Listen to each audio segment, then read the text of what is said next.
Hi, this is Yolanda Vanveen, and in this segment we're going to talk about how to take care of a rose bush or a rose plant. Now, roses have been around for centuries, and they've been in almost every royal garden since the beginning of time.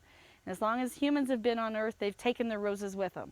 Now, roses are easy to grow as long as you have a sunny spot, enough moisture, and good drainage.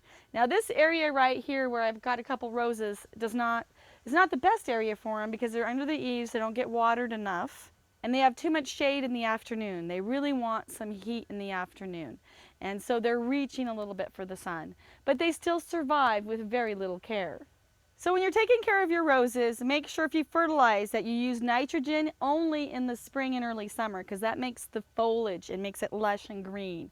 It is the phosphates that make the flowers. So if you're going to use fertilizers, make sure you have a blooming type fertilizer through the summer so that you can get blooms through the fall. Most plants don't need a lot of fertilizer, and I don't fertilize my plants at all. So I found as long as they get water, good soil, you don't need to fertilize.